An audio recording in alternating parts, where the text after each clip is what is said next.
let's talk about the effect elites are passing on to their children. You you cite an example of a pretty extreme application essay that was received by Yale's undergraduate admissions department. Can you share that anecdote, please? Yeah, this was somebody who was applying to elite universities, and in her essay, in order to signal how intellectually serious she was, she told a story that she was having a conversation with a high school teacher, I think it was a French teacher, which was particularly interesting to her. And she signaled she was so interested that she really had to go to the bathroom. But she didn't want to break off the conversation. So she just urinated in her pants instead of ending the conversation, go to the bathroom and pick it up again. Wow. And you know, the striking thing is, one, that someone would do this, and two, that they would think that signaling this meant, oh, this is the kind of person that a university wants, right? Somebody who is so single-minded. And this is not a good thing that a system produces this in children. So the obvious question is, did she get in? You know, I'm not totally sure. I don't know. I don't believe so, but I don't know for sure. This is a story told by an admissions officer, and I don't know what the rest of the story went. Where do you think that comes from? You know, I mean, like, what is she seeing at home that is the way one is supposed to be? You know, look, it comes from, I think, a desperate social, familial, and institutional desire, need to acquire status and caste. You know, it's not so different from, think about the Varsity Blues admissions scandal. These are the prominent rich families that bribed universities to get in. You know, one of the cases was somebody who was a sophisticated person who I think was a managing partner of a serious law firm at one point in his career, who had paid somebody to falsify his child's ACT test, had not told the child, I think. So the child believed that they had achieved scores they hadn't achieved. Now, you know, this is a shocking and scandalous and wrongful thing to do to everybody who didn't get in. But think also about what your relationship with your kid must be like. That you're willing to do this illegal, high chance of getting caught, very damaging to your child thing, just so that they can get a CV line, in a world in which you're probably rich enough that they don't actually need the money in their lives. And yet you care so much that you'll basically destroy your child's psychology and subject yourself to criminal sanction so they get admitted to a college. This is not well behavior. Now that's certainly an extreme example, but at the high end wealthy schools, you're seeing more drug and alcohol abuse. You're seeing suicide clusters, higher rates of depression and anxiety. Is that because elites pass on their anxiety to their kids, either by the atmosphere they create or by their own DNA? I think some of it is the pressure cooker of elite families. Yes, I think a lot of it is a constant fear of not measuring up. I think another part of it, and this is maybe more high-minded of me, and maybe it's not fair, maybe it's inapt, but you know, if you spend your whole life trying to live up to somebody else's standards and desires for you, and you don't learn how to care about something because you care about it, and to do the thing you want to do, I think when you reach young adulthood, there's a kind of emptiness in which you're not equipped to chart a path for yourself, to value things, to take satisfaction, because everything is external. And obviously this is an extreme and exaggerated and stylized account of any individual person, but those are the forces at play. Right. Well, let's play devil's advocate for a second here. You yourself have a pretty sparkling academic record. Let me break it down just so that the listener understands. BA Mathematics from Yale University. Then you get a a master's in econometrics and mathematical economics from London School of Economics. You become a Marshall Scholar and go to Oxford, where you earn another master's degree and a doctorate. Then, just for kicks, you return to New Haven and go to Yale Law School. Now, you are the poster child for meritocracy on some level. What drove you to those academic lengths? Look, yeah. So that's absolutely, first of all, that's right. Second of all, I'm now sort of participating in the making of the system I'm criticizing. We're Right? all playing a role one way or the Right. other. So my hands are not clean. One thing that happened just in my particular life is I just got lucky. So people say you'd rather be lucky than good, and luck is like the greatest thing, right? And so if you can get lucky, then you can navigate the system in a pretty happy way. But you need to get lucky. The other part of it In what is, way? Sorry to interrupt, but in what way did you get lucky? There's a lot of work involved in obtaining those degrees. there is a lot of work. There's small scale luck. There are various occasions in which I'm absolutely certain that somebody, in a position to evaluate me or judge me, judged me as better than I was. I can remember any number of occasions like that, and they add on top of each other, and then suddenly you have a pretty good career. I also had enormous luck that I graduated law school at a moment when the job market was really good, and so it was much less competitive to get jobs. That 5 years earlier, 5 years later, may not have been true. So there's a lot of that kind of just dumb, small scale brute luck, random. You can't tell a social story about it. It's not even like an injustice. I also was lucky. I had parents who gave me a lot of support. Mhm. That kind of thing, you could tell a story. That's a social injustice. When you have a society in which who your parents are makes a big difference to your outcomes. But then there's also just like the random chance part of it. And it ends up going easier for you. But it's also true, if I'm being honest, that I probably work harder than I should, and I probably care more about being seen to do well at things than is actually healthy or warranted. So in many ways, I am describing myself probably also. How many hours a week are you working these days? I wish I'm not being coy. Does this count as work? That's a good question. I don't know. This doesn't feel like work to me. Right. I was up till 10 last night preparing for this interview. Right. Because I care about this discussion. Yeah. So there are lots of things like that in my life. And I talked earlier about finding a niche. If you can get tenure at a well-funded American university, you found one of those niches where you can do the things you care about, and you're not going to make banker money, but you're going to be very comfortable. And so that's just, again, luck.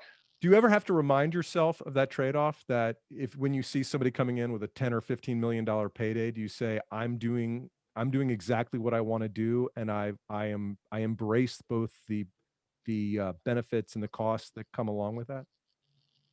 Not that much. I'm starting working on a book now about what it is to have enough. And there's quite a lot of data now about at what point of income having more income doesn't make you happier. And especially if you cannot live in New York. Right. If you live in a place where housing is not so expensive, I live happily materially, and so I don't have that feeling. But again, that's also partly dumb luck, because if I were living in New York on an academic income, you're then in a much smaller apartment. Right. Right. Right. these are nuances, right? Columbia versus Yale is kind of a nuance, isn't it? And I mean, you make the decision to live a little bit further out in the country and, get a little bit more square footage as opposed to having in non-COVID times, the grit and the friction that Yeah. life's so interesting in the Look, city. the faculty at Columbia is living pretty well too. Again, Yeah, they're doing okay. right, these well-funded American universities.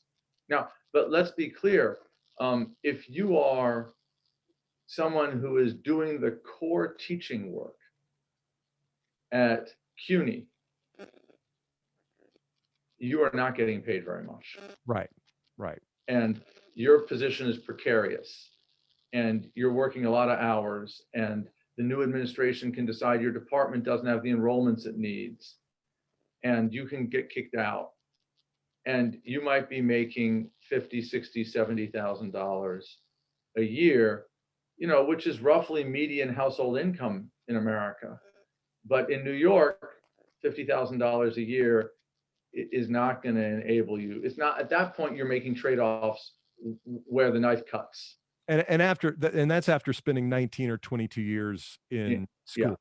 exactly. So So there are lots of people in universities who are having a tough time. let's use that as a great inflection point to start to answer the question. So what do we do about it, right? If the idea is that the rich work too much and make more money than they need, and the middle class needs money and doesn't work enough, how do we trade upper class hours for middle class hours? Right, great. So on the labor market side, because we got to address this both on the work side and on the schooling side.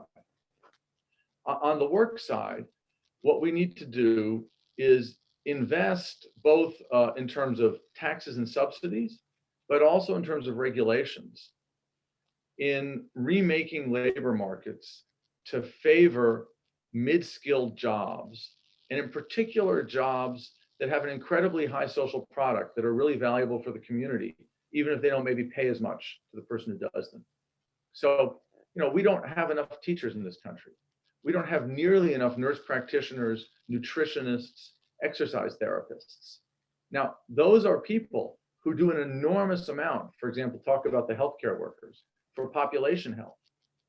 We have too many heart surgeons relative to the number of exercise therapists we have. And let's be very concrete. I went for a run. I run occasionally. Now, I'm never going to be fast, right? I run because I think it's good for me. But I don't actually know how I should run to maximize the benefit for my health. Should I run 4 miles 3 times a week, 10 miles once a week? Should I walk every day? I don't know the answer to those questions. And if I want somebody to help me manage my exercise to make me healthy in the long run, my insurance company won't pay for that.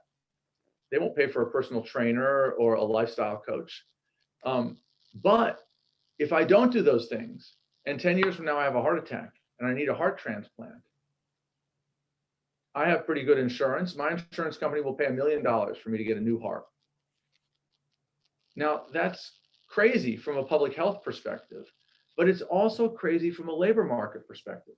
Because if we had a regulatory regime that encouraged the use of people like nutritionists, personal trainers, lifestyle coaches, we would create a whole bunch of jobs, and those are good jobs. Okay, so you're talking about preventative care versus extreme health care, but what does it mean? Like, what's a concrete example of that? Okay, you're saying that, okay, let's promote the use of those people who have, and I mean, don't mean this pejoratively, but intermediate skills as opposed to the highest end skills that are also the most expensive and cost insurance companies the most money. Okay, so that's an example. But what about what about in the field of law or consulting? Like, and these high-end professionals, they want more time in their day, or they say they do, and so they outsource home domestic activities or tutoring their kid, but they don't actually use that as a leisure hour. They use it as another hour at work. Right. So let's talk about law. We have a funny problem in this country about law, which is that rich people have too many lawyers, and everybody else doesn't have enough lawyers. Right. So, if I don't know, there seem to be enough lawyers around. Well, no, look, I'm serious about this. Try getting divorced as a middle-class person. You want a divorce lawyer the market is set up in such a way that a competent divorce lawyer is going to cost you and your divorcing spouse a sum, so that what you two pay them together is going to eat up a large portion of the money you're fighting about, right? Try to get somebody to help you manage your Social Security benefits or your disability claim. You can't find somebody to do that because we don't have enough provision of legal services for those people. Now, there are lots of reasons for that. One reason for that is, in order to be a lawyer in America, you have to go to 4 years of college and 3 years of law school. And that's true regardless of whether your practice is going to involve mergers and acquisitions for General Electric or helping me with my disability claim. And if we change the training so that we trained up a bunch of people who would help middle-class people when they interact with the law in exchange for a middle-class wage, we would both provide better legal services and create, again, a whole bunch of good jobs So, that so are like rewarding to do. like the legal version of a nurse practitioner. The legal version of a nurse practitioner. And we can tell the same story in management. In the old American mid-century firm, where you had lifetime employment, many layers of middle management, and people got training at work and worked their way up through the firm. Either as white-collar workers, they worked their way up the managerial scale, or as blue-collar workers, they started off as line workers and they became specialists, tool and die makers or something. And what you had is a system which distributed the running of the firm across the whole workforce. Now what you have is CEOs and management consultants who command the whole firm after you've stripped out all the middle management. The production workers are no longer lifetime employees. They're controlled by surveillance and algorithms. And again, you have this bifurcated system in which the elite managers have too much discretion and power. Everybody else has not enough. And it looks like the surgeon versus the nurse, or the M&A lawyer versus the person who helps with disabilities claims. Again, in management, you have the CEO and McKinsey, and then everybody else is being stripped of discretion, of interest, of pay. And again, we could reconstruct the workplace to upskill the middle class, give them wages and discretion that matches their new skills, and have a much more equal workplace. What's your confidence level that in a time of political divisiveness, plans like this could really come to reality? I don't have much confidence about anything about politics right now. There's so much uncertainty. I just don't know. But here's the optimistic version of the story. I'm ready for that. One of the reasons why we have such political divisiveness is that there is widespread fundamental dissatisfaction with the system as it is. And the existing sort of ideological structure of the parties doesn't really grab hold of what's making people dissatisfied. This is why you could have Sanders Trump voters. Right. Right. A lot of people would say, I would vote for Sanders, but if he's not in the race, I'm going to vote for Trump. Hard to understand that. Completely opposite ideologically speaking. Right. Unless what you're saying is there's dissatisfaction and people think the mainstreams of both parties don't understand what's going on.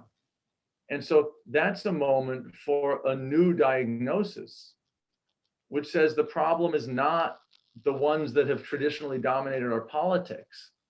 And what we need is what a really skilled politician does is explain that kind of a reframing in a way that's charismatic for lots of people and gets them to buy into it and gets them to see that there are things we can solve together that we cannot solve separately.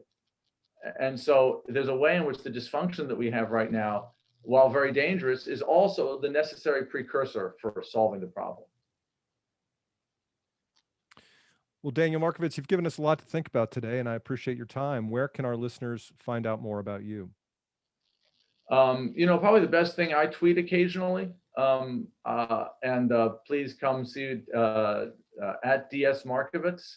I don't tweet about my own work, but I tweet about other people's work that I think is interesting, which I take to be a feature, not a bug. That's great. We'll put links to that and to your book, The Meritocracy Trap, in the show notes. Once again, Daniel, thank you so much for your time. Thank you so much for having me on. Real pleasure.